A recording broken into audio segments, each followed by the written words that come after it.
ओम गणेशाय नमः।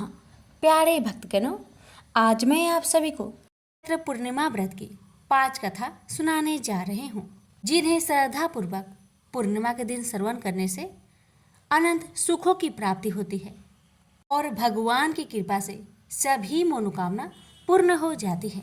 जो भी भक्त श्रद्धापूर्वक पूर्णिमा का व्रत रखते हैं और इन कथाओं को श्रवण करते हैं, उनकी सभी कामना शीघ्र ही पूर्ण हो जाती है। माह की पूर्णिमा को चैत्र पूर्णिमा या चैती पूनम भी कहते हैं। यह दिन अत्यधिक शुभ माना जाता है और भक्त भगवान विष्णु के सम्मान में सत्यनारायण भगवान का व्रत रखते हैं। इस बार चैत्र पूर्णिमा का व्रत 23 अप्रैल को मनाई जा रही है। पूर्णिमा पर इस बार हनुमान जी का जन्म उत्सव के साथ कई शुभ योग बन रहे हैं, जिसमें पूर्णिमा का व्रत रखना बेहद मंगलकारी साबित होने वाला है। इस बार पूर्णिमा पर चित्रा नक्षत्र का प्रभाव भी रहेगा। जब भी चित्रा नक्षत्र में पूर्णिमा तिथि होती है तो इसका महत्व और अधिक बढ़ जाता है। प्यारे भक्तगणों, पूर्णिमा व्रत के दिन प्रातःकाल भक्त गंगा नदी में पवित्र स्नान करके भगवान सूर्य को अर्घ्य देना चाहिए। यदि किसी पवित्र स्थान पर जाना संभव नहीं है तो भक्त अपनी नहाने के पानी में गंगा जल का उपयोग करके घर पर भी पवित्र स्नान कर सकते हैं। ये भक्त सत्यनारायण व्रत रखते हैं और इस शुभ दिन पर भगवान की पूजा करते हैं। इसके लिए एक लकड़ी की चौकी पर पीले रंग का कपड़ा बिछा ले, फिर भगवान विष्णु का गंगा जल से अभिषेक करें। इसके बाद भगवान विष्णु के मंत्रों का जप करें, उनकी आरती उतारे और अंत में तुलसी दल डालकर उन्हें खीर का भोग लगाए। पूर्णिमा के दिन चंद्रमा की पूजा करना महत्वपूर्ण है, इसलिए रात के समय चंद्रमा को कच्चा दूध डालकर अर्घ्य दें और इसके बाद ही व्रत का पारण करें। जरूरतमंद या गरीब व्यक्ति को भोजन और कपड़े उपलब्ध कराना महत्वपूर्ण है। कुछ भक्त घर पर हवन और सत्यनारायण पूजा की व्यवस्था भी करते हैं और सभी को प्रसाद देते हैं। तो आइए प्यारे भक्तगणों, हम श्रवण करते हैं पूर्णिमा व्रत की पुण्यफल देने वाली 5 पौराणिक कथाएं। कथा की शुरुआत करेंगे प्रथम पूज्य गणेश भगवान जी के साथ। सूत जी बोले, शौनक जी सुनो, प्राचीन काल की बात है कि कैलाश शिखर पर अनेक देव, दिव्य ऋषिगण, सिद्ध गण आदि के साथ ब्रह्मा जी भी एक उच्च आसन पर विराजमान थे। वहीं पर एक अन्य आसन पर भगवान शंकर भी जगत जननी उमा सहित शोभ्यमान थे। उनके निकट ही गणपति और कुमार कार्तिकेय दोनों ही अन्य बालकों के साथ कीड़ा में मग्न थे। शिव जी के हाथ में एक दिव्य फल था। वे सोच रहे थे कि इसे किसे दिया जाए। पार्वती जी से पूछा तो वे कभी कहती कि गणेश को दे दीजिए और कभी कहती कुमार को देना उचित होगा। जब वे कुछ निश्चयात्मक उत्तर न दे पाई तो शिव जी ने उसे बाद में विचार करने के उद्देश्य से अपने पास रख लिया। अब दोनों बालक गणेश और कुमार उस फल की मांग करने लगे। जब उनका अधिक आग्रह बढ़ा तब शिव जी ने ब्रह्मा जी से पूछा, ब्राह्मण, यह अपूर्व फल देवर्षि नारद जी दे गए थे, इसे यह दोनों बालक मांग रहे हैं। फल एक ही है और आधा फल कोई लेना नहीं चाहता। ऐसी स्थिति में आप ही निर्णय कीजिए कि यह इनमें से किसे दिया जाए। ब्रह्मा जी विचार कर बोले, यदि फल एक ही है तो नियमानुसार किसी भी वस्तु पर छोटे बालक का अधिकार पहले होता है। ब्रह्मा जी की बात सुनकर शिव जी ने वह फल कुमार को दे दिया। यह देखकर गणपति रुष्ट हो गए। विशेषकर उनका क्रोध चतुरानन पर ही था कि उन्होंने ऐसी व्यवस्था क्यों दे डाली। सभा समाप्त हुई। सभी देवता आदि उठ उठकर अपने अपने स्थान को चले गए। ब्रह्मा जी भी अपने लोक में जा पहुंचे। वहां उन्हें सृष्टि का आरंभ करना था, किंतु जैसे ही वे सर्ग रचना में लगे वैसे ही गणेश्वर ने विघ्न उपस्थित कर दिया। उस समय उन्होंने प्रकट होकर अपना अत्यंत उग्र रूप दिखाया। उनके उस रूप को देखकर ब्रह्मा जी डर के कारण कांपने लगे। चंद्रमा ने देखा कि गणपति का उग्र रूप को देखकर ब्रह्मा जी भय से कांप रहे हैं, तो उसे हंसी आ गई। उसके साथी चंद्रमा के जो गण उस दृश्य को देख रहे थे वे भी हंस पड़े। यह देखकर भगवान गजानन को क्रोध आ गया और वे चंद्रमा को श्राप देते हुए बोले, मयंक, उन्हें इस समय मेरी हंसी उड़ाकर जो अभद्रता प्रदर्शित की है उसका फल तुझे मिलना ही चाहिए। जा तू किसी के भी देखने योग्य नहीं रहेगा। यदि कोई भूल से भी देख भी लेगा तो अवश्य ही पाप का भागी होगा। इतना कहकर गजमुख अंतर्ध्यान हो गए। उनका श्राप प्राप्त होते ही चंद्रमा श्रीहीन हो गया। उसके तेज में अत्यंत न्यूनता आ गई। इससे वह बहुत व्याकुल हुआ और खिन्नतापूर्वक पश्चाताप करने लगा। देखा, मैं कैसी मूर्खता कर बैठा।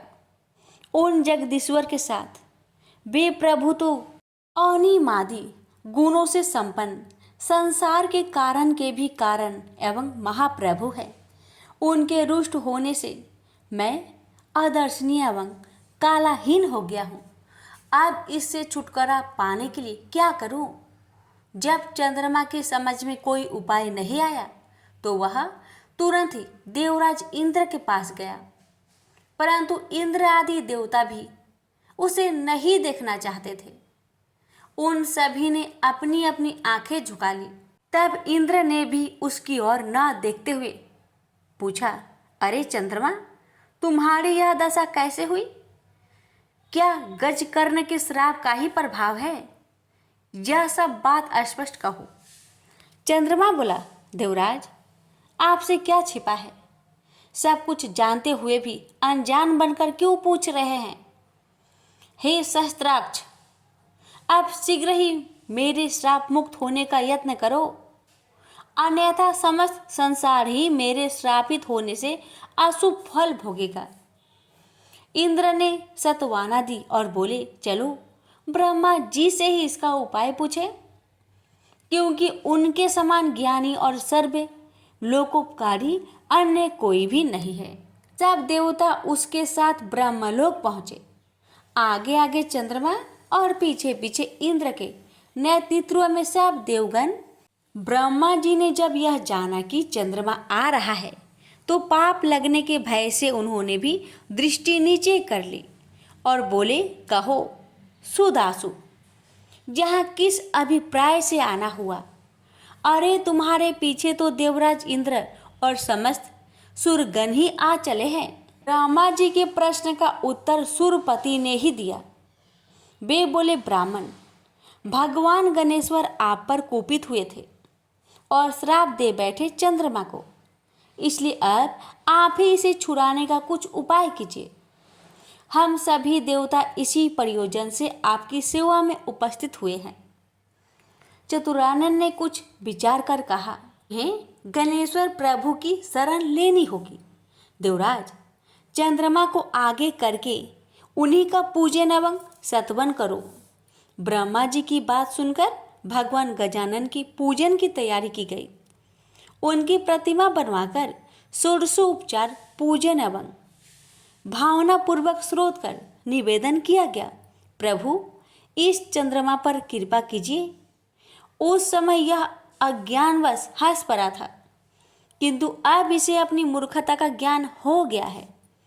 देवताओं की प्रार्थना पर भगवान गणेश्वर प्रकट हो गए। सभी ने उनका अद्भुत रूप देखकर उन्हें दंडवत प्रणाम किया। तब गणपति प्रसन्न होकर बोले, देवगण, मैं संतुष्ट हूँ, आता एवं जो चाहो वह अभिष्ट वर मांग लो। चंद्रमा ने उनके चरणों में मस्तक रख दिया और अश्रु जल से पदा रविंदु को धोने लगे। गणेश्वर बोले, उठ उठ चंद्रमा, अब संताप न कर, मैं तुझ पर प्रसन्न हूँ। उसने कहा, प्रभु मुझे श्राप मुक्त कीजिए, मेरी कांति नष्ट हो गई है, उसे लौटा दीजिए। मैं अदर्शनीय से दर्शनीय हो जाऊं। नाथ, मेरी अपराध को क्षमा कर दीजिए। गज कर्ण बोले, अच्छा बोल, तुझे 1 वर्ष 6 मास अथवा 3 मास के लिए अदर्शनीय रहने दिया जाए, अथवा कुछ और चाहता है, शीघ्र ही स्पष्ट बता। चंद्रमा ने कहा, प्रभु मुझे बहुत दंड मिल गया है, आप तो क्षमा कर दीजिए। यह कहकर उसने पुनः दंडवत प्रणाम किया तथा सब देवताओं भी उनके चरणों में झुक गए। गणेश्वर ने मुस्कुराते हुए कहा, मैं अपने वचन को मिथ्या कैसे करूं?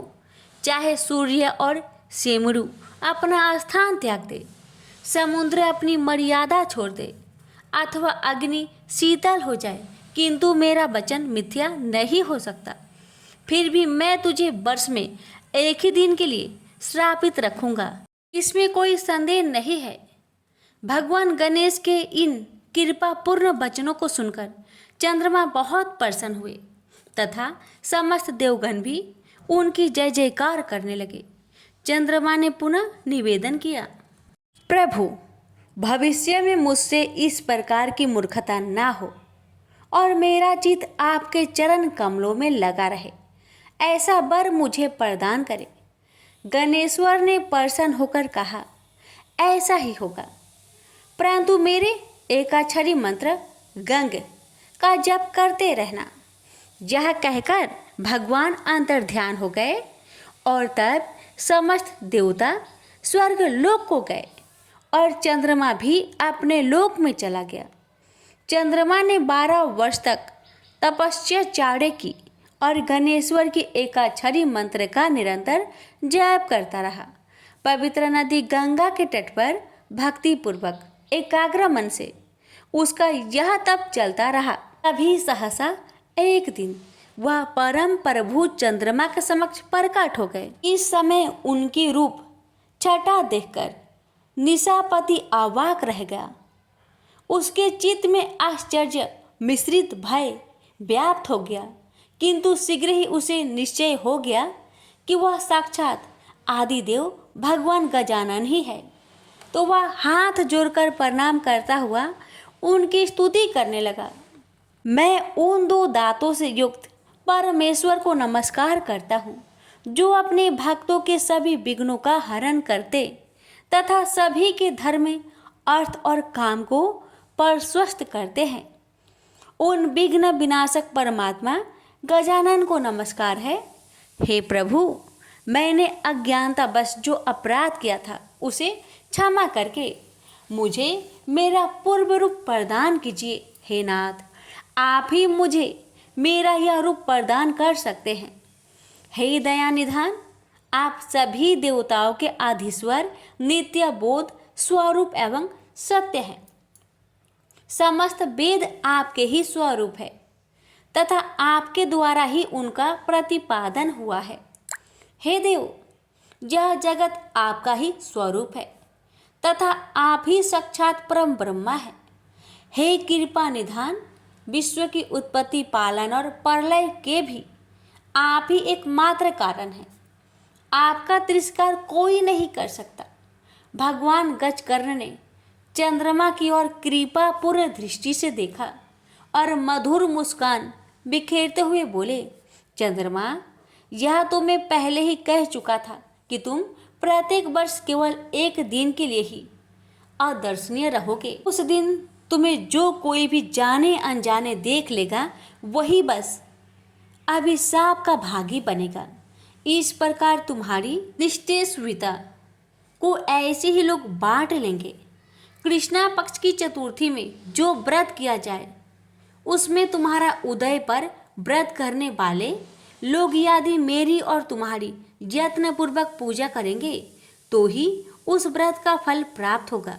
उस दिन तुम्हारा दर्शन अवश्य करना चाहिए, अन्यथा व्रत का फल नहीं होगा।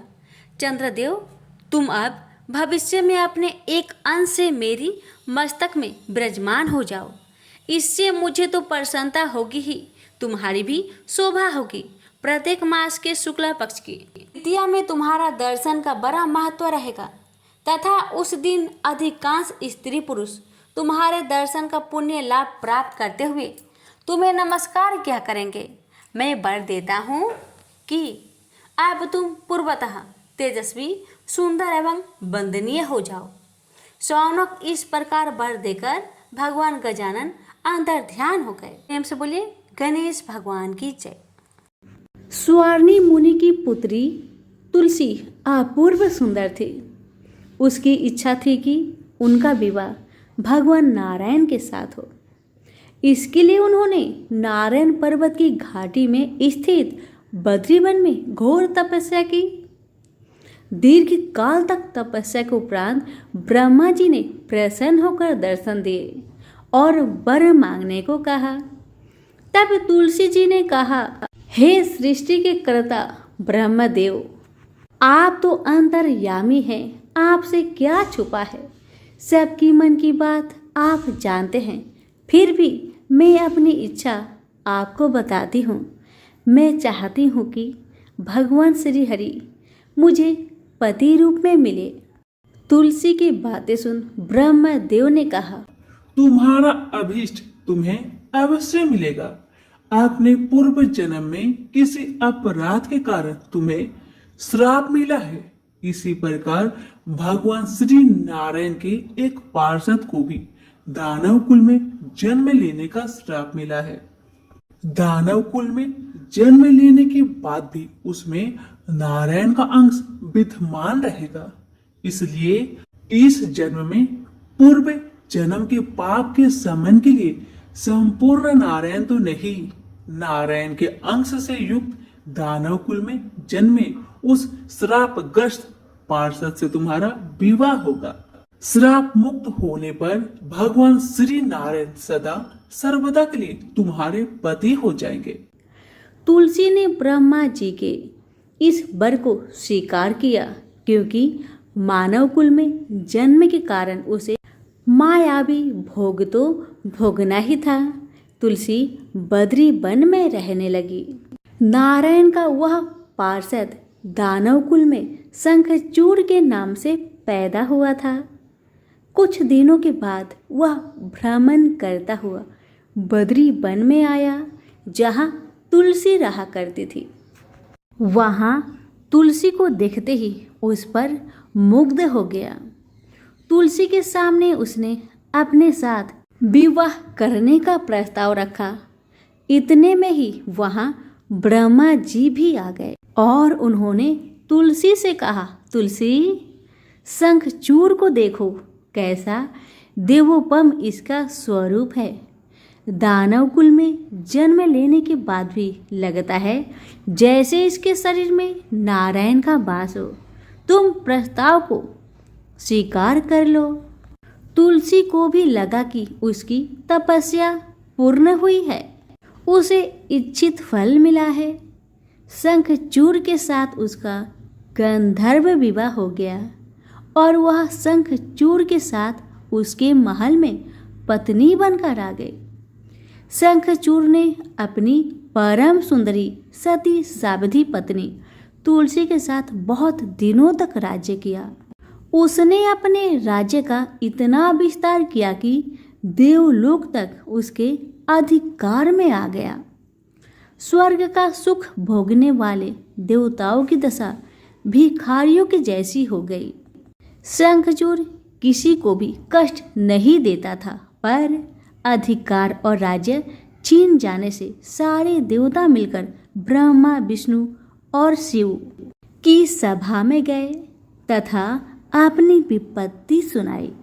ब्रह्मा जी ने कहा, तुलसी परम साध्वी है, उसका विवाह शंखचूड़ से मैंने ही करवाया था। शंखचूड़ को तब तक नहीं हराया या मारा जा सकता है जब तक तुलसी को न छला जाए। विष्णु जी ने कहा, शंखचूड़ पूर्व जन्म में मेरा पार्षद था। श्राप के कारण उसे दैत्य कुल में जन्म लेना पड़ा। इस जन्म में भी मेरा अंश उसमें व्याप्त है। साथ ही तुलसी के पतिव्रत धर्म से वह अजय है। फिर देवताओं की सम्मति से भगवान शिव ने शंखचूड़ के पास संदेश भेजा कि या तो वह देवताओं का राज्य लौटा दे या फिर उनसे युद्ध करे। शंखचूड़ भगवान शंकर के पास पहुंचा। उसने कहा, देवादिदेव, आपके लिए देवताओं का पक्ष लेना उचित नहीं है। राज्य बढ़ाना हर राजा का कर्तव्य है। मैं किसी को दुखी नहीं कर रहा हूँ। देवताओं से कहिए वे मेरी प्रजा होकर रहे। मैंने आपका भी कोई उपकार नहीं किया है और हमारा आपका युद्ध शोभा नहीं देता। अगर आप हार गए तो बड़ी लज्जा की बात होगी। मैं हार गया तो आपकी प्रीति बहुत अधिक नहीं बढ़ेगी। शंखचूड़ की बातें सुन भगवान शंकर हंसने लगे। भगवान तो सब रहस्य समझते थे। तुलसी और शंखचूड़ के पूर्व जन्म की श्राप की अवधि लगभग पूरी हो चुकी थी। भगवान बोले, इसमें कृति और लज्जा की बात नहीं। तुम देवों के राज्य लौटाकर उन्हें उनके पद पर प्रतिष्ठित होने दो। युद्ध से बचने का यही एक उपाय है। शंखचूड़ ने कहा, मैंने युद्ध के बल से देवलोक जीता है। कोई उसे युद्ध के द्वारा ही वापस ले सकता है। यह मेरा अंतिम उत्तर है। मैं जा रहा हूँ। ऐसा कहकर शंखचूड़ चला गया। उसने अपनी पत्नी तुलसी को सारी बात बताई और कहा, कर्म भोग सब काल सूत्र में बंधा है। जीवन में हर्ष, शोक, भय, सुख, दुख, मंगल, अमंगल काल के अधीन है। हम तो केवल निमित्त है। संभव है भगवान शिव दोनों का पक्ष लेकर मुझसे युद्ध करे। तुम चिंता मत करना। तुम्हारी सती तेज मेरी रक्षा करेगी। दूसरे दिन भगवान शंकर ने नेतृत्व में देवताओं ने युद्ध छेड़ दिया। शंखचूड़ ने भीषण बाणों की वर्षा कर उनका वेग रोका। उसके प्रहार से देवता डगमगाने लगे। उसने दानवी शक्ति का प्रयोग कर मायावी युद्ध आरंभ किया। युद्ध स्थल पर दानव शंखचूड़ किसी को दिखाई नहीं देता था, पर उसका अस्त्र शस्त्र देवताओं पर प्रहार कर देवताओं को घायल कर रहा था। अब देवतागण अपना अस्त्र शस्त्र चलाए तो किस पर चलाए और कैसे चलाए, क्योंकि कोई शत्रु सामने था ही नहीं। कई दिनों तक इस तरह भयंकर युद्ध चला। शंखचूड़ पराजित नहीं हुआ। तब भगवान शिव ने विष्णु जी से कहा, विष्णु, कुछ उपाय करिए, अन्यथा मेरा तो सारा यश मिट्टी में मिल जाएगा। तब श्री हरि विष्णु ने सोचे, बल से तो शंखचूड़ को हराया नहीं जा सकता, इसलिए छल का सहारा लेना होगा। उन्होंने तुरंत अपना स्वरूप शंखचूड़ जैसा बनाया और वस्त्र शस्त्र से सज्जित हो तुलसी के पास आए और बोले, प्रिय, मैं युद्ध में जीत गया। सारे देवता भगवान शंकर समेत हार गए। आओ, इस खुशी में आओ, मैं तुम्हें अंक से लगा लूं। पति को प्रत्यक्ष खरा देख तथा विजय का समाचार सुन वह दौड़कर मायावी शंखचूड़ के गले से लिपट गई। इस प्रकार पति पत्नी दोनों ने आलिंगन को खूब खुशी मनाई। पर पुरुष के साथ इस प्रकार का व्यवहार से उसका सती तेज नष्ट हो गया। उसका सती तेज जो शंखचूड़ की कवच के रूप में रक्षा कर रहा था, वह कवच नष्ट हो गया। शंखचूड़ शक्तिहीन हो गया। यह जानते ही भगवान शंकर ने अपने त्रिशूल से प्रहार किए। त्रिशूल के लगते ही शंखचूड़ जलकर भस्म हो गया। शंखचूड़ के मरने को जानकर विष्णु अपने असली स्वरूप में आ गए। सामने अपने पति शंखचूड़ के स्थान पर भगवान विष्णु को खड़ा देख तुलसी बहुत विस्मित हुई। उसको पता लग गया कि स्वयं नारायण ने उसके साथ छल किया है।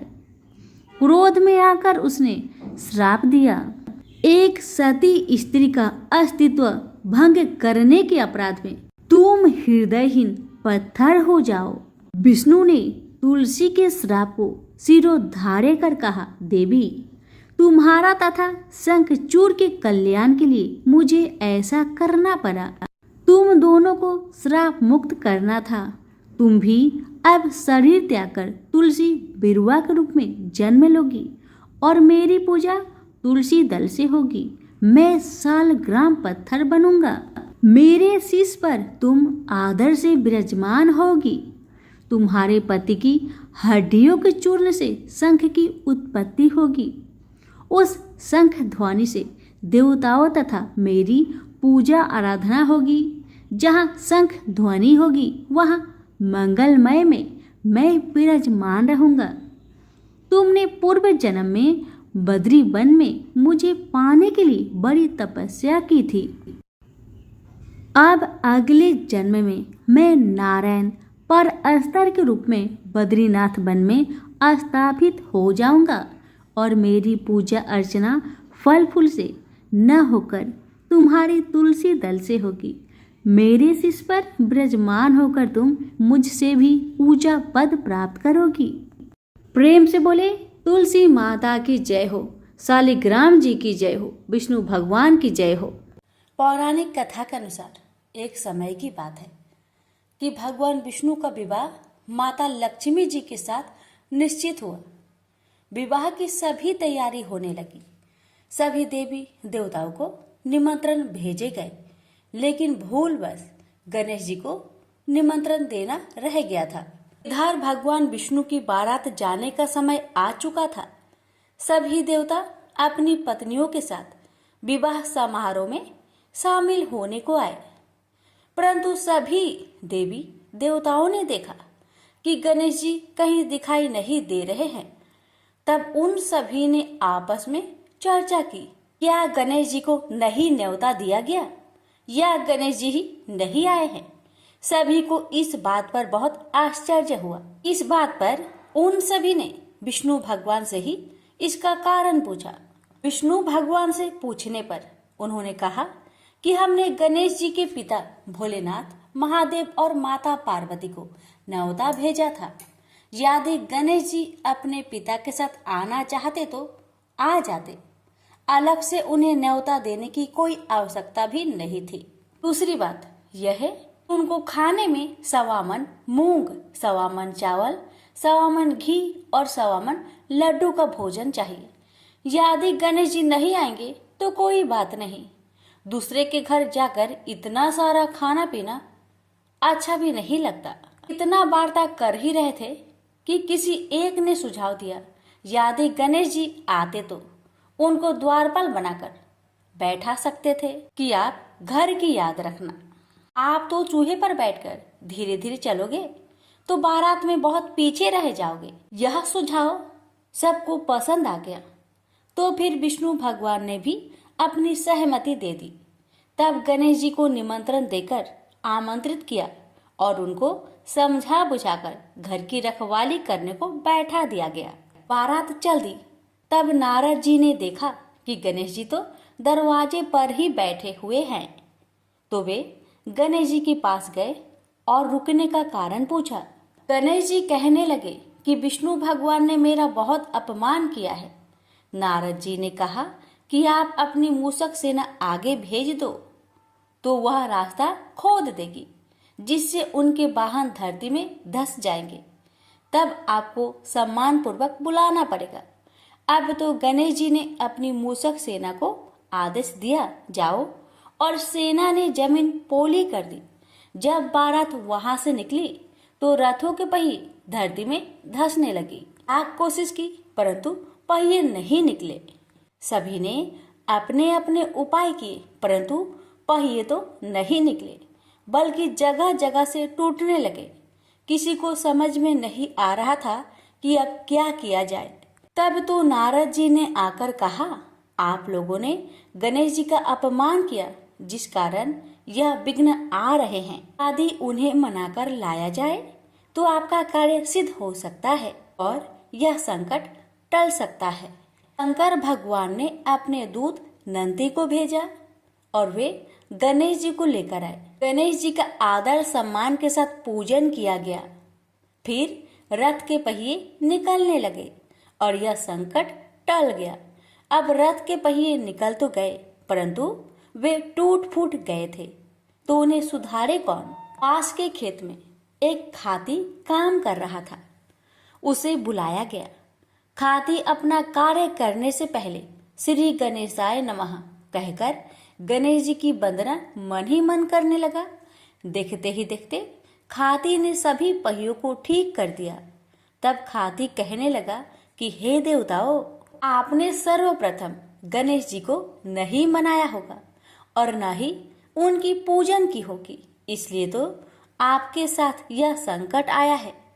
मैं तो मूर्ख अज्ञानी हूँ, फिर भी पहले गणेश जी को पूजते हैं, उनका ध्यान करते हैं।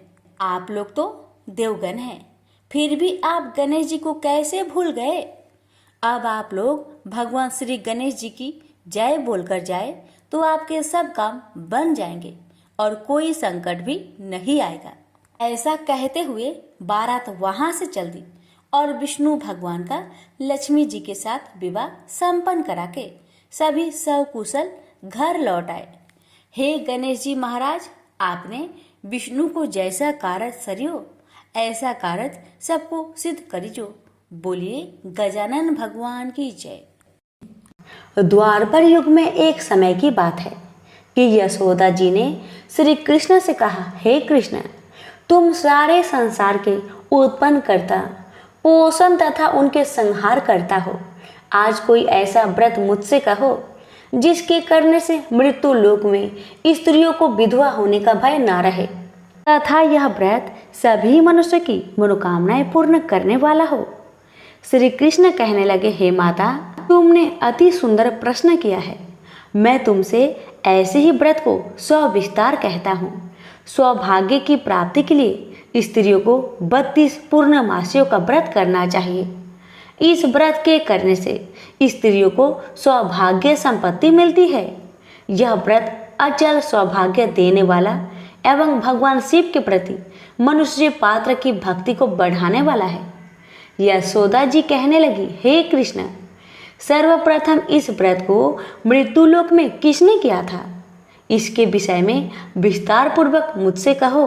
श्री कृष्ण जी कहने लगे, इस भूमंडल पर एक अत्यंत प्रसिद्ध राजा चंद्रहास से पालित अनेक प्रकार के रत्नों से परिपूर्ण कार्तिका नाम की एक नगरी थी। वहाँ पर धनेश्वर नाम का एक ब्राह्मण था और उसकी स्त्री अति सुशीला रूपवती थी। दोनों ही उस नगरी में बड़े प्रेम के साथ रहते थे। घर में धन्य धान्य आदि की कमी नहीं थी। उनको एक बड़ा दुख था कि उनका कोई संतान नहीं थी। इस दुख से वह अत्यंत दुखी रहते थे। एक समय एक बड़ा तपस्वी योगी उस नगरी में आया। वह योगी उस ब्राह्मण के घर को छोड़कर अन्य सब घरों से भिक्षा लाकर भोजन किया करता, लेकिन रूपवती से वह भिक्षा नहीं लिया करता था। उस योगी ने एक दिन रूपवती से भिक्षा ना लेकर किसी अन्य घर से भिक्षा लेकर गंगा किनारे जाकर भिक्षाने को प्रेम पूर्वक खा रहा था कि धनेश्वर ने योगी का यह सब कार्य किसी प्रकार से देख लिया।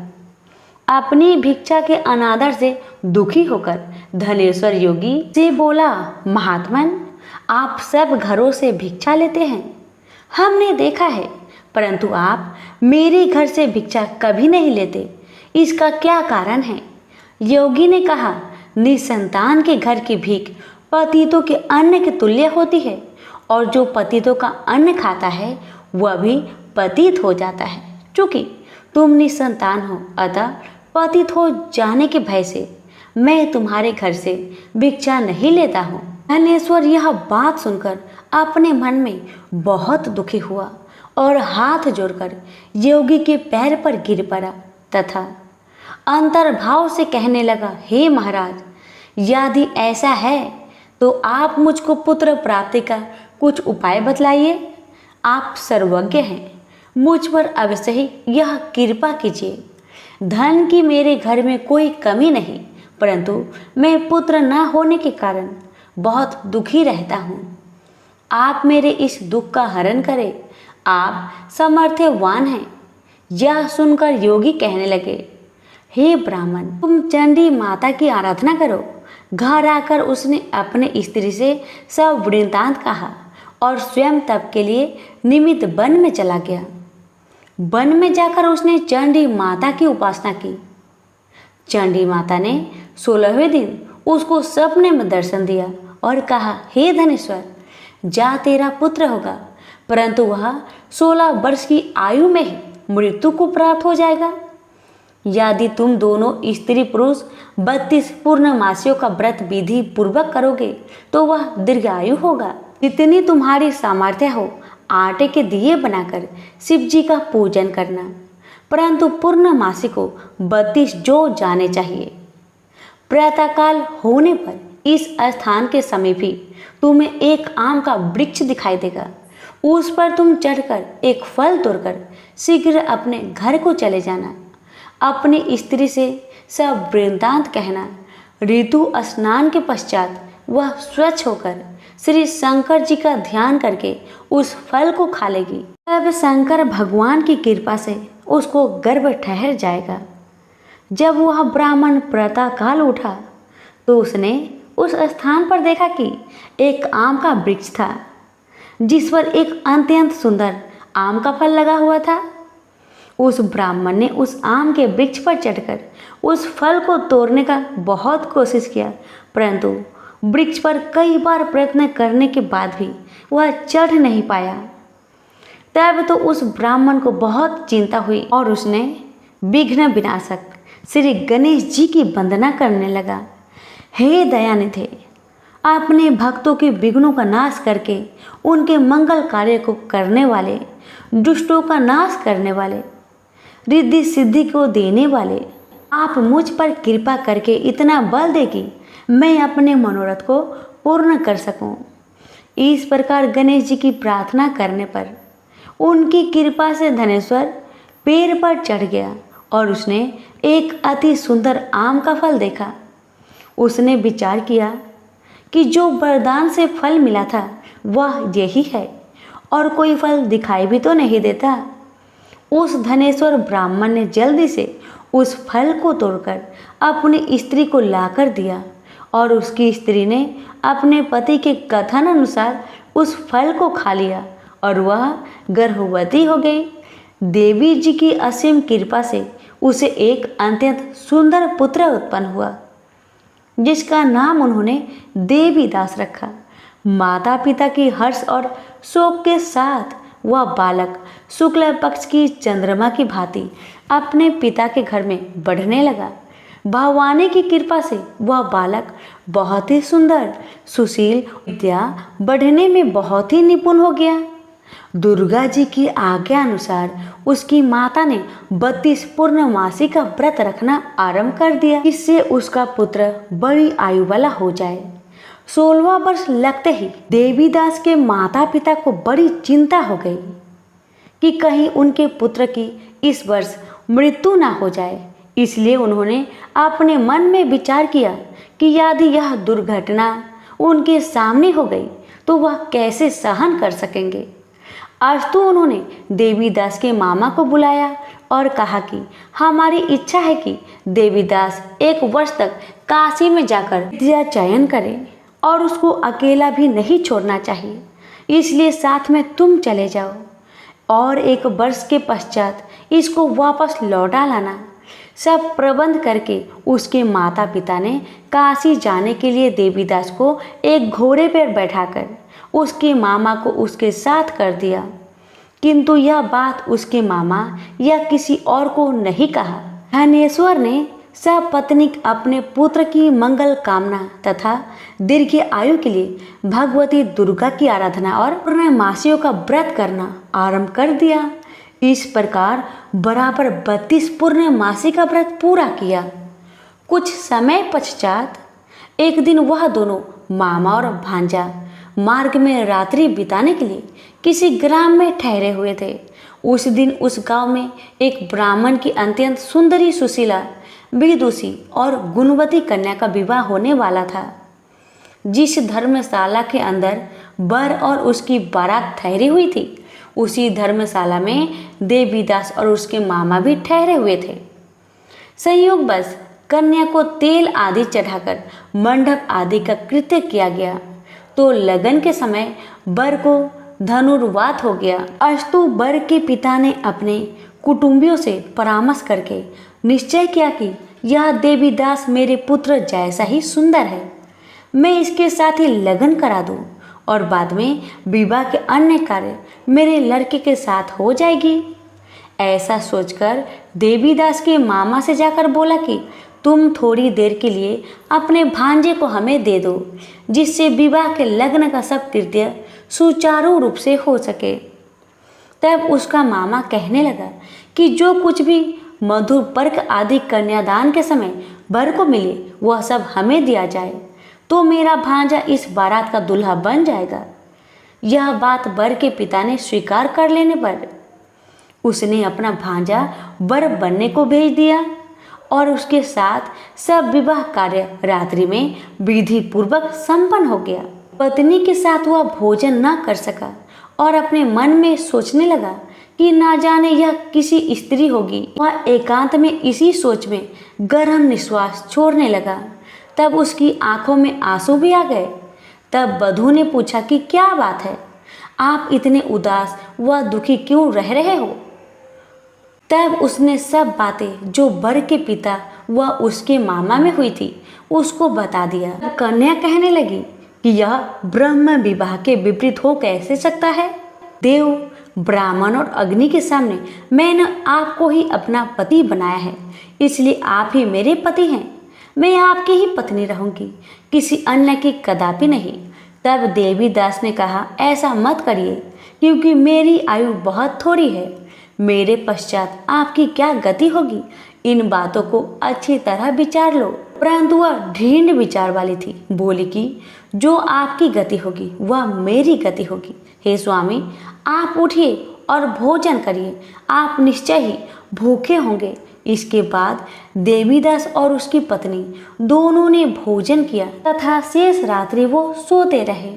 प्रातःकाल देवीदास ने अपनी पत्नी को 3 नगों से जरी हुई एक अंगूठी दी, एक रुमाल दिया और बोला, हे प्रिय, इसे लो और संकेत समझकर स्थिर चित हो जाओ।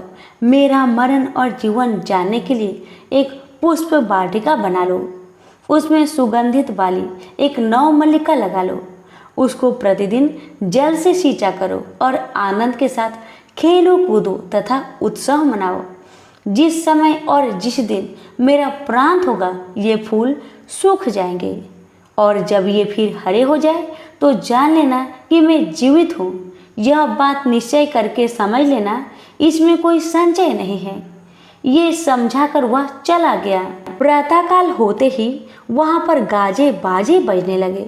जिस समय वह विवाह के कार्य समाप्त करने के लिए वर तथा सब बाराती मंडप में आए तो कन्या ने वर को भली प्रकार से देखकर अपने पिता से कहा, यह मेरा पति नहीं है। मेरा पति वही है जिसके साथ रात्रि में मेरा पानी ग्रहण हुआ था। इसके साथ मेरा विवाह नहीं हुआ है। यदि यह वही है तो बताए कि मैंने इसको क्या दिया। मधुर पर्क और कन्यादान के समय जो मैंने भूषण आदि दिए थे उन्हें दिखाए तथा रात में मैंने क्या गुप्त बातें कही थी वह सब सुनाए। पिता ने उसके कथानुसार वर को बुलाया। कन्या की यह सब बातें सुनकर वह कहने लगा कि मैं कुछ नहीं जानता। इसके पश्चात लज्जित होकर वह अपना सा मुख लेकर चला गया और सारी बारात भी अपमानित होकर वहां से लौट गई। भगवान श्री कृष्ण बोले, हे माता, इस प्रकार देवीदास काशी विद्या अध्ययन के लिए चला गया। जब कुछ समय बीत गया तो काल से प्रेरित होकर एक सर्प रात्रि के समय उसको डसने के लिए वहां पर आया। उस विषधर के प्रभाव से उसके शयन का स्थान चारों ओर से विष की ज्वाला से विषैला हो गया, परंतु व्रत राजा के प्रभाव से उसको काटने ना पाया, क्योंकि पहले ही उसके माता ने 32 पूर्णिमा का व्रत रखा था। इसके बाद मध्या के समय स्वयं काल वहां पर आया और उसके शरीर से उसके प्राण को निकालने का कोशिश करने लगा, जिससे वह मूर्छित होकर पृथ्वी पर गिर पड़ा। भगवान की कृपा से उसी समय पार्वती जी के साथ श्री शंकर जी वहां पर आ गए। उसको मूर्छित दशा में देखकर पार्वती जी ने भगवान शंकर से प्रार्थना की कि हे महाराज, इस बालक की माता ने पहले 32 पूर्णिमा का व्रत किया था, जिसके प्रभाव से हे भगवान आप इसको प्राण दान दीजिए। भगवानी के कहने पर भक्त वत्सल भगवान श्री शिव जी ने उसको प्राण दान दे दिया। इस व्रत के प्रभाव से काल को भी पीछे हटना पड़ा और देवीदास स्वस्थ होकर बैठ गया। उधर उसकी स्त्री उसके काल की प्रतीक्षा किया करती थी। जब उसने देखा कि उस पुष्प वाटिका में पत्र पुष्प कुछ भी नहीं रहे तो उसको अत्यंत आश्चर्य हुआ, और जब वह वैसे ही हरी भरी हो गई तो वह जान गई कि उसका पति जीवित हो गए हैं। यह देखकर वह बहुत प्रसन्न मन से अपने पिता से कहने लगी कि हे पिताजी, मेरा पति जीवित है, आप उनको ढूंढिए। जब 16वां वर्ष व्यतीत हो गया तो देवीदास भी अपने मामा के साथ काशी की ओर चल दिया। इधर उसे ससुर उसको ढूंढने के लिए अपने घर से जाने वाले ही थे कि वह दोनों मामा भांजा वहां पर आ गए। उसको आया देखकर उसका ससुर बड़ी प्रसन्नता के साथ अपने घर में ले आया। उस समय नगर के निवासी भी वहां इकट्ठा हो गए और सबने निश्चय किया कि अवश्य ही इसी बालक के साथ इस कन्या का विवाह हुआ था। उस बालक को जब कन्या ने देखा तो पहचान लिया और कहा, हाँ, ये वही हैं जो संकेत करके गया था। तदुपरांत सभी कहने लगे कि भला हुआ जो यह आ गया, और सब नगर वासियों ने आनंद मनाया। कुछ दिन बाद देवीदास अपनी पत्नी और मामा के साथ अपने ससुर के घर से बहुत सा उपहार लेकर अपने घर के लिए प्रस्थान किया। जब वह अपने गांव के निकट आ गया तो कई लोगों ने उसको देखकर उसके माता पिता को पहले ही जाकर खबर दे दी कि तुम्हारा पुत्र देवीदास अपनी पत्नी और मामा के सहित घर पधार रहा है। ऐसा समाचार सुनकर पहले तो उन्हें विश्वास ही नहीं हुआ, किंतु जब और लोगों ने भी आकर उनको यह बात का समर्थन किया तो उनका बड़ा आश्चर्य हुआ। लेकिन थोड़ी देर में देवीदास ने आकर अपने माता पिता के चरणों में अपना सिर रखकर प्रणाम किया और उसकी पत्नी ने अपने सास ससुर के चरण को स्पर्श किया तो माता पिता ने अपने पुत्र और पुत्र वधू को अपने हृदय से लगा लिया और दोनों की आंखों में प्रेम अश्रु बह चले। अपने पुत्र और पुत्र वधू के आने की खुशी में धनवंतर ने बड़ा भारी उत्सव किया और ब्राह्मण को भी बहुत सी दान दक्षिणा देकर प्रसन्न किया। श्री कृष्ण जी कहने लगे, इस प्रकार धनेश्वर 32 पूर्णिमाओं के व्रत के प्रभाव से पुत्रवान हो गया। जो भी स्त्रियां इस व्रत को करती है वे जन्म जन्मांतर में वैधव का दुख नहीं भोगती और सदैव भाग्यशाली रहती है। यह मेरा वचन है, इसमें कोई संदेह नहीं मानना। यह व्रत पुत्र पौत्रों को देने वाला तथा संपूर्ण मनोकामनाओं को पूर्ण करने वाला है। 32 पूर्णिमाओं के व्रत करने से व्रती की सब इच्छाएं भगवान शिव जी की कृपा से पूर्ण हो जाती है। सभी प्रेम से बोलो, शिव शंकर भोलेनाथ की जय। हर हर महादेव, माता पार्वती की जय। श्री सत्यनारायण भगवान की व्रत कथा। एक समय की बात है, नैमिषारण्य तीर्थ में सौनकादि 88,000 ऋषियों ने श्री सूत जी से पूछा, हे प्रभु, इस कलयुग में वेद विद्या रहित मनुष्य को प्रभु भक्ति किस प्रकार मिल सकती है तथा उनका उद्धार कैसे होगा? हे मुनि श्रेष्ठ, कोई ऐसा तप बताइए जिससे थोड़े समय में ही पुण्य मिले और मनोवांछित फल भी मिल जाए। इस प्रकार की कथा सुनने की हम इच्छा रखते हैं। सर्व शास्त्रों के ज्ञाता सूत जी बोले, हे वैष्णवों, मैं पूज्य आप सभी ने प्राणियों के हित की बात पूछी है, इसलिए मैं एक श्रेष्ठ व्रत को आप लोगों को बतलाऊंगा जिसे नारद जी ने लक्ष्मी नारायण जी से पूछा था और लक्ष्मीपति ने मुनि श्रेष्ठ नारद जी से कहा था, आप सब इसे ध्यान से सुनिए। एक समय की बात है, योगीराज नारद जी दूसरों के हित की इच्छा लिए अनेकों लोकों में घूमते हुए मृत्यु लोक में आ पहुंचे। यहाँ उन्होंने अनेक योनियों में जन्मे प्राय सभी मनुष्यों को अपने कर्मों द्वारा अनेकों दुख से पीड़ित देखा। उनका दुख देख नारद जी सोचने लगे कि कैसा यत्न किया जाए इसके करने से निश्चित रूप से मानव के दुखों का अंत हो जाए। इसी विचार पर मनन करते हुए वह विष्णु लोक में गए। वह देवों के इस भगवान नारायण की स्तुति करने लगे, जिनके हाथों में शंख, चक्र, गदा और पद्म थे, गले में वरमाला पहने हुए थे। स्तुति करते हुए नारद जी बोले, हे भगवान, आप अत्यंत शक्ति से संपन्न हैं। मन तथा वाणी भी आपको नहीं पा सकती है। आपका यदि मध्य तथा अंत नहीं है। निर्गुण स्वरूप सृष्टि के कारण भक्तों के दुख को दूर करने वाले आपको मेरा नमस्कार है। नारद जी की स्तुति सुन विष्णु भगवान बोले, हे मुनि श्रेष्ठ, आपके मन में क्या बात है? आप किस काम के लिए पधारे हैं, उसे निसंकोच कहो। इस पर नारद मुनि बोले कि मृत्युलोक में अनेक योनियों में जन्मे मनुष्य अपने कर्मों के द्वारा अनेकों दुख से दुखी हो रहे हैं। हे नाथ, आप मुझ पर दया रखते हैं तो बताइए कि वो मनुष्य थोड़े प्रयास से ही अपने दुखों से कैसे छुटकारा पा सकते हैं। श्री हरि बोले, हे नारद, मनुष्य की भलाई के लिए तुमने बहुत ही अच्छी बात पूछी है, जिसके करने से मनुष्य मोह से छूट जाता है। वह बात मैं कहता हूँ, उसे सुनो। स्वर्ग लोक व मृत्यु लोक दोनों में एक दुर्लभ उत्तम व्रत है जो पुण्य देने वाला है। आज प्रेम वश होकर मैं उसे तुमसे कहता हूँ। श्री सत्यनारायण भगवान का यह व्रत अच्छी तरह विधान पूर्वक करके मनुष्य तुरंत ही यहाँ सुख भोग कर मरने पर मोक्ष पाता है। श्री हरि के वचन सुन नारद जी बोले कि उस व्रत का फल क्या है और उसका विधान क्या है।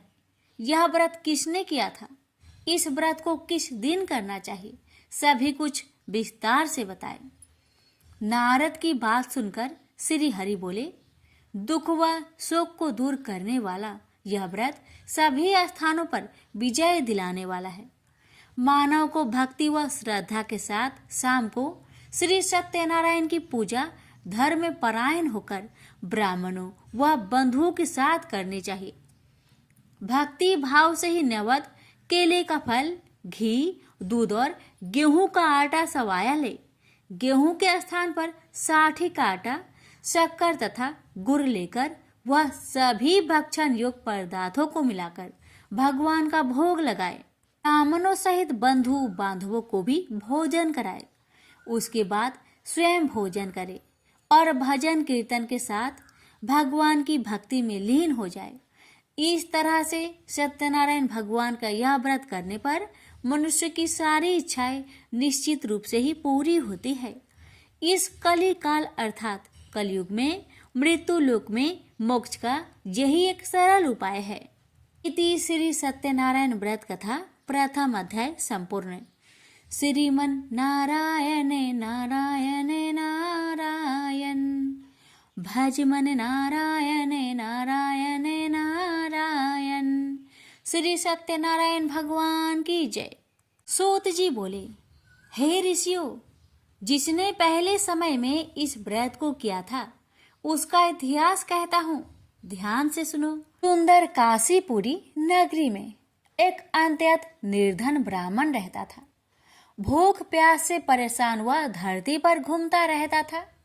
ब्राह्मणों से प्रेम करने वाले भगवान ने एक दिन ब्राह्मण का भेष धारण कर उसके पास जाकर पूछा, हे ब्रीप, नित्य दुखी होकर तुम पृथ्वी पर क्यों घूमते हो? दीन ब्राह्मण बोला, मैं निर्धन ब्राह्मण हूँ, भिक्षा के लिए धरती पर घूमता हूँ। हे भगवान, यदि आप इसका कोई उपाय जानते हो तो बताइए। वृद्ध ब्राह्मण कहता है कि सत्यनारायण भगवान मनोवांछित फल देने वाले हैं, इसलिए तुम उनका पूजन करो। इसे करने से मनुष्य सभी दुखों से मुक्त हो जाता है। वृद्ध ब्राह्मण बनकर आए सत्यनारायण भगवान उस निर्धन ब्राह्मण को व्रत का सारा विधान बताकर अंतर्ध्यान हो गए। ब्राह्मण मन ही मन सोचने लगा कि जिस व्रत को वृद्ध ब्राह्मण करने को कह गया है मैं उसे जरूर करूंगा। यह निश्चय करने के बाद उसे रात में नींद नहीं आई। वह सवेरे उठकर सत्यनारायण भगवान के व्रत का निश्चय कर भिक्षा के लिए चला गया। उस दिन निर्धन ब्राह्मण को भिक्षा में बहुत धन मिला, जिससे उसने बंधु बांधवों के साथ मिलकर श्री सत्यनारायण भगवान का व्रत संपन्न किया। भगवान सत्यनारायण का व्रत संपन्न करने के बाद वह निर्धन ब्राह्मण सभी दुखों से छूट गया और अनेक प्रकार की संपत्तियों से युक्त हो गया। उसी समय से यह ब्राह्मण हर माह इस व्रत को करने लगा। इस तरह से सत्यनारायण भगवान के व्रत को जो भी मनुष्य करेगा वह सभी प्रकार के पापों से छूटकर मोक्ष को प्राप्त होगा। जो मनुष्य इस व्रत को करेगा वह भी सभी दुखों से मुक्त हो जाएगा। सूत जी बोले कि इस तरह से नारद जी से नारायण जी का कहा हुआ श्री सत्यनारायण व्रत को मैंने तुमसे कहा। हे वृपो, मैं अब और क्या कहूँ? ऋषि बोले, हे मुनिवर, संसार में उस व्रीप से सुनकर और किस किस ने इस व्रत को किया, हम सब इस बात को सुनना चाहते हैं। इसके लिए हमारे मन में श्रद्धा का भाव है। सूत जी बोले, हे मुनियों, जिसने इस व्रत को किया है वह सब सुनो। एक समय वही व्रीप धन व ऐश्वर्य के अनुसार अपने बंधु बांधवों के साथ इस व्रत को करने को तैयार हुआ। उसी समय एक लकड़ी बेचने वाला बूढ़ा आदमी आया और लकड़ियां बाहर रखकर अंदर ब्राह्मण के घर में गया। प्यास से दुखी वह लकड़हारा उनको व्रत करते देख व्रीप को नमस्कार कर पूछने लगा कि आप यह क्या कर रहे हैं तथा इसे करने से क्या फल मिलेगा, कृपया मुझे भी बताइए। ब्राह्मण ने कहा कि सब मनोकामनाओं को पूरा करने वाला यह सत्यनारायण भगवान का व्रत है। इनकी कृपा से ही मेरे घर में धन्य धान्य आदि की वृद्धि हुई है। व्रीप से सत्यनारायण व्रत के कथा के बारे में जानकर लकड़हारा बहुत प्रसन्न हुआ। चरणामृत लेकर वह प्रसाद खाने के बाद वह अपने घर गया। लकड़हारे ने अपने मन में संकल्प किया कि आज लकड़ी बेचने से जो धन मिलेगा उसी से श्री सत्यनारायण भगवान का उत्तम व्रत करूंगा। मन में इस विचार को ले बूढ़ा आदमी सिर पर लकड़ियां रख उस नगर में बेचने गया जहां धनी लोग ज्यादा रहते थे। उस नगर में उसे अपनी लकड़ियों का दाम पहले से 4 गुना अधिक मिलता है। बूढ़ा प्रसन्नता के साथ दाम लेकर केले, शक्कर, घी, दूध, दही और गेहूं का आटा ले और सत्यनारायण भगवान की व्रत की अन्य सामग्रियां लेकर अपने घर गया। वहां उसने अपने बंधु बांधवों को बुलाकर विधि विधान से सत्यनारायण भगवान का पूजन और व्रत किया। इस व्रत के प्रभाव से वह बूढ़ा लकड़हारा धन पुत्र आदि से युक्त होकर संसार के समस्त सुख भोग अंत काल में बैकुंठ धाम को चला गया। इति श्री सत्यनारायण व्रत कथा 2 अध्याय संपूर्ण। श्रीमन नारायण नारायण नारायण भज मन नारायण नारायण नारायण। श्री सत्यनारायण भगवान की जय। सूत जी बोले, हे श्रेष्ठ मुनियों, अब आगे की कथा कहता हूँ। पहले समय में उल्कामुख नाम का एक बुद्धिमान राजा था। वह सत्य वक्ता और जितेंद्रिय था। प्रतिदिन देव स्थानों पर जाता और निर्धनों को धन देकर उनके कष्ट दूर करता था। उसकी पत्नी कमल के समान मुख वाली तथा सती साध्वी थी। भद्रशिला नदी के तट पर उन दोनों ने श्री सत्यनारायण भगवान का व्रत किया। उसी समय साधु नाम का एक वैश्य आया। उसके पास व्यापार करने के लिए बहुत सा धन भी था। राजा को व्रत करते देखकर वह विनय के साथ पूछने लगा, हे राजन, भक्ति भाव से पूर्ण होकर आप यह क्या कर रहे हैं? मैं सुनने की इच्छा रखता हूँ, तो आप मुझे बताए। राजा बोले, हे साधु, अपने बंधु बांधवों के साथ पुत्र आदि की प्राप्ति के लिए एक महाशक्तिमान श्री सत्यनारायण भगवान का व्रत व पूजन कर रहा हूँ। राजा के वचन सुन साधु आदर से बोला, हे राजन, मुझे इस व्रत का सारा विधान कहिए। आपके कथा अनुसार मैं भी इस व्रत को करूँगा। मेरी भी संतान नहीं है और इस व्रत को करने से निश्चित रूप से मुझे संतान की प्राप्ति होगी। राजा से व्रत का सारा विधान सुनकर व्यापार से निवृत्त हो वह अपने घर गया। साधु वैश्य ने अपनी पत्नी को संतान देने वाले इस व्रत का वर्णन कह सुनाया और कहा कि जब मेरी संतान होगी तब मैं इस व्रत को करूंगा। साधु ने इस तरह के वचन अपनी पत्नी लीलावती से कहे। एक दिन लीलावती पति के साथ आनंदित हो सांसारिक धर्म में प्रवृत्त होकर सत्यनारायण भगवान की कृपा से गर्भवती हो गई। 10वें महीने में उसके गर्भ से एक सुंदर कन्या ने जन्म लिया। दिनों दिन वह ऐसे बढ़ने लगी जैसे कि शुक्ला पक्ष का चंद्रमा बढ़ता है। माता पिता ने अपनी कन्या का नाम कलावती रखा। एक दिन लीलावती ने मीठे शब्दों में अपने पति को याद दिलाया कि आपने सत्यनारायण भगवान के जिस व्रत को करने का संकल्प किया था उसे करने का समय आ गया है। आप इस व्रत को करिए। साधु बोला कि हे प्रिय, इस व्रत को मैं उसके विवाह पर करूंगा। इस प्रकार अपनी पत्नी को अवशासन देकर वह नगर को चला गया। कलावती पिता के घर में रह वृद्धि को प्राप्त हो गई। साधु ने एक बार नगर में अपनी कन्या को सखियों के साथ देखा तो तुरंत ही दूत को बुलवाया और कहा कि मेरी कन्या की योग वर देखकर आओ। साधु की बात सुनकर दूत कंचन नगर में पहुंचा और वहां देखभाल कर लड़की के सुयोग बनिक पुत्र को ले आया। सुयोग लड़के को देख साधु ने बंधु बांधवों को बुलाकर अपनी पुत्री का विवाह कर दिया। लेकिन दुर्भाग्य की बात ये कि साधु ने अभी भी श्री सत्यनारायण भगवान का व्रत नहीं किया। इस पर श्री भगवान क्रोधित हो गए और श्राप दिया कि साधु को अत्यधिक दुख मिले। अपने कार्य में कुशल साधु बनिया जमाई को लेकर समुद्र के पास स्थित होकर रत्नासारपुर नगर में गया। वहां जाकर दामाद ससुर दोनों मिलकर चंद्रकेतु राजा के नगर में व्यापार करने लगे। एक दिन भगवान सत्यनारायण की माया से एक चोर राजा का धन चुराकर भाग रहा था। उसने राजा के सिपाहियों को अपना पीछा करते देख चुराया हुआ धन वहां रख दिया जहां साधु अपने जामाई के साथ ठहरा हुआ था। राजा के सिपाहियों ने साधु वैश्य के पास राजा का धन पड़ा देखा तो वह ससुर जामाई दोनों को बांधकर प्रसन्नता से राजा के पास ले गए और कहा कि उन दोनों चोरों को हम पकड़ लाए हैं, आप आगे की कार्रवाई की आज्ञा दे। राजा की आज्ञा से उन दोनों को कठिन कारावास में डाल दिया गया और उनका सारा धन भी उनसे छीन लिया गया। श्री सत्यनारायण भगवान के शराप से साधु की पत्नी भी बहुत दुखी हुई। घर में जो धन रखा था उसे चोर चुरा ले गए। शारीरिक तथा मानसिक पीड़ा व भूख प्यास से अति दुखी हो अन्न की चिंता में कालावती के ब्राह्मण के घर गई।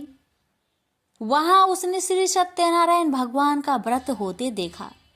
फिर कथा भी सुनी। वह प्रसाद ग्रहण कर वह रात को घर वापस आई। माता ने कलावती से पूछा कि हे पुत्री, अब तक तुम कहाँ थी? तेरे मन में क्या है? कलावती ने अपने माता से कहा, हे माता, मैंने एक ब्राह्मण के घर में श्री सत्यनारायण भगवान का व्रत देखा है। कन्या के वचन सुन लीलावती भगवान की पूजन की तैयारी करने लगी। लीलावती ने परिवार व बंधुओं सहित सत्यनारायण भगवान का पूजन किया और उनसे वर मांगा कि मेरे पति तथा जमाई शीघ्र घर आ जाए। साथ ही यह भी प्रार्थना की कि हम सबका अपराध क्षमा करें। श्री सत्यनारायण भगवान इस व्रत से संतुष्ट हो गए और राजा चंद्रकेतु को सपने में दर्शन दे कहा कि हे राजन, तुम उन दोनों वेश्या को छोड़ दो और तुमने उनका जो धन लिया है उसे वापस कर दो। अगर ऐसा नहीं किया तो मैं तुम्हारा धन, राज्य व संतान सभी को नष्ट कर दूंगा। राजा को यह सब कहकर वह अंतर्ध्यान हो गए। अतः काल सभा में राजा ने अपना सपना सुनाया। फिर बोले कि बानिक पुत्र को कैद से मुक्त कर सभा में लाओ। दोनों ने आते ही राजा को प्रणाम किया। राजा मीठी बानी से बोला, हे महानुभावों, भाग्यवश ऐसा कठिन दुख तुम्हें प्राप्त हुआ है, लेकिन अब तुम्हें कोई भय नहीं है।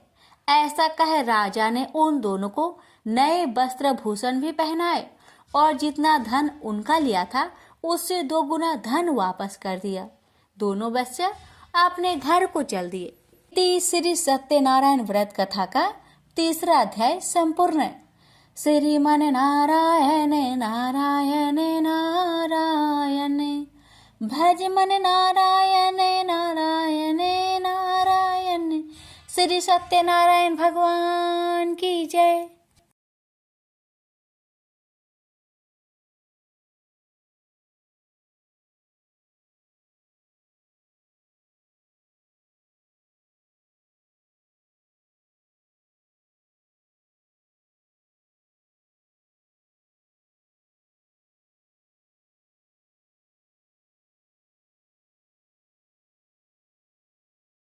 सूत जी बोली, वेश्या ने मंगलाचार कर अपनी यात्रा आरंभ की और अपने नगर की ओर चल दिया। उसके थोड़ी दूर जाने पर एक दंड भेषधारी श्री सत्यनारायण ने उनसे पूछा, हे साधु, तेरी नाव में क्या है?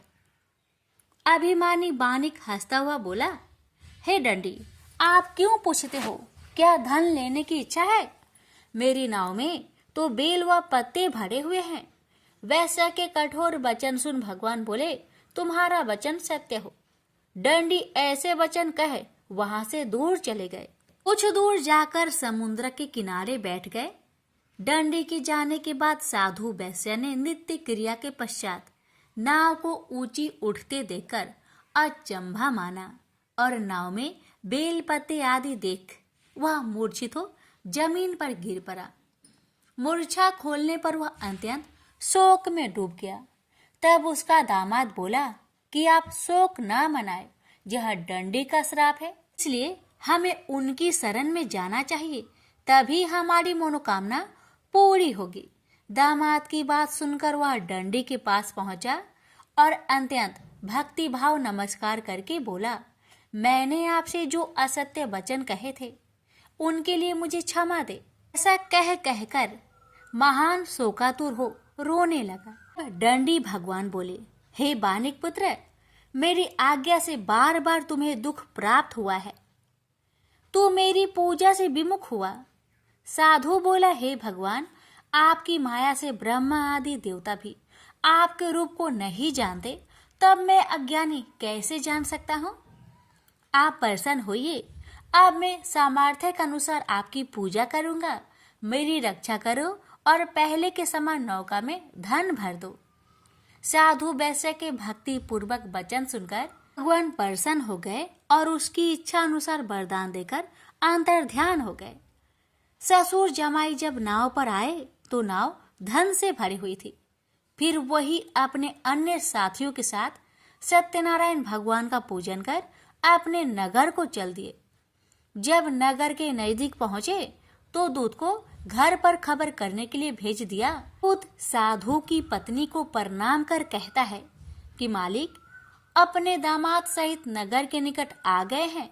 दूत की बात सुन साधु की पत्नी लीलावती ने बड़े हर्ष के साथ सत्यनारायण भगवान का पूजन कर अपनी पुत्री कलावती से कहा कि मैं अपने पति के दर्शन को जाती हूँ, तू कार्य पूर्ण कर शीघ्र आ जाना।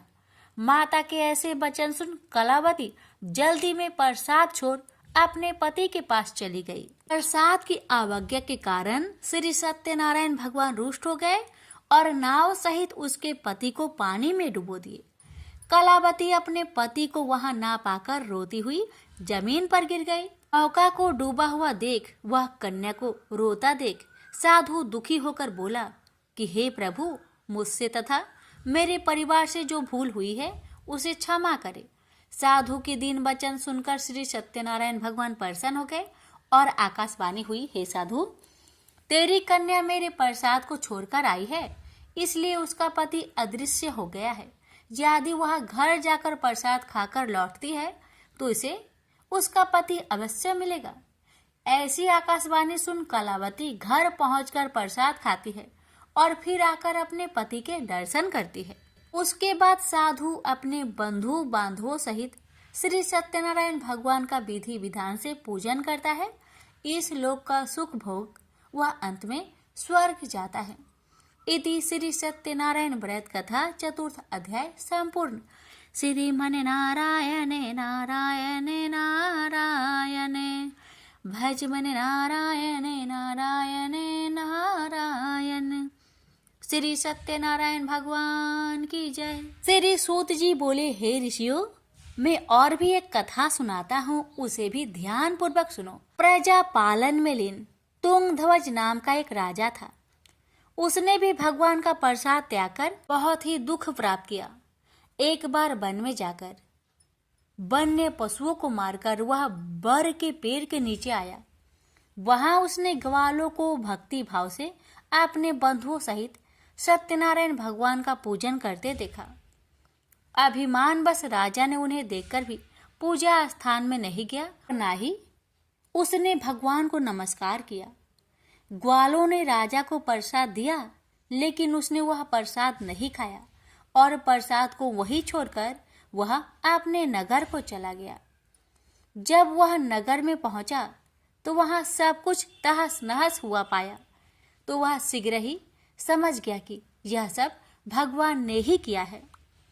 वह दोबारा ग्वालों के पास पहुंचा और विधि पूर्वक पूजा कर प्रसाद खाया, तो श्री सत्यनारायण भगवान की कृपा से सब कुछ पहले जैसा हो गया।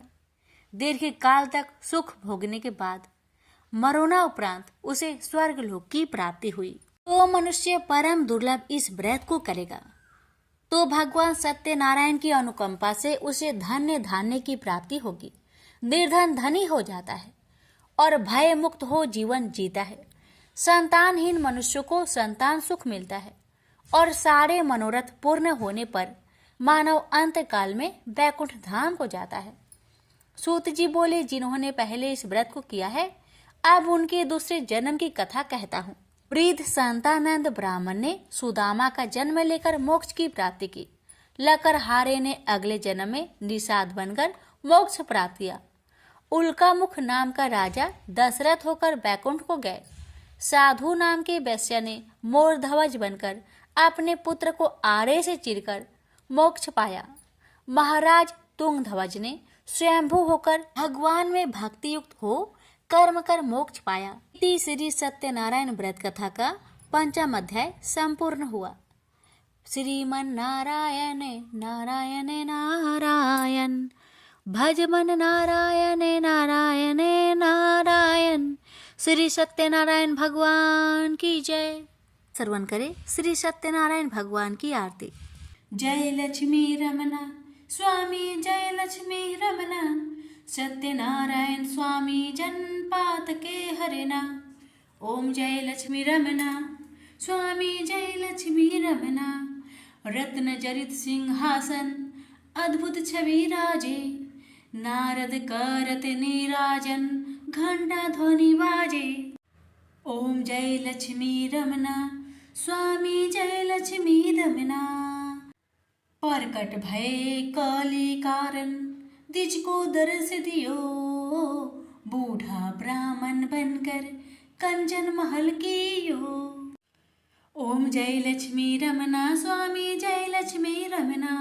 दुर्बल भील कठारो जिन पर कृपा करी, चंद्रचूड़ एक राजा तिनकी विपत्ति हारी। ओम जय लक्ष्मी रमना स्वामी जय लक्ष्मी रमना, वैश्य मनोरथ पावो श्रद्धा तज दिन ही, सो फल भोग्यो प्रभु जी फिर स्तुति किन्ही। ओम जय लक्ष्मी रमना स्वामी जय लक्ष्मी रमना। भाव भक्ति के कारण ने छिन छिन रूप धरियो, श्रद्धा धारण किन्ही तिनको काज सरियो। ओम जय लक्ष्मी रमना स्वामी जय लक्ष्मी रमना, ग्वाल बाल संग राजा वन में भक्तिकारी, मनोवांछित फल दीन्हो दीन दयाल हरि। ओम जय लक्ष्मी रमना स्वामी जय लक्ष्मी रमना, चढ़त प्रसाद सवायो कदली फल मेवा, धूप दीप तुलसी से राजी सत्य देवा।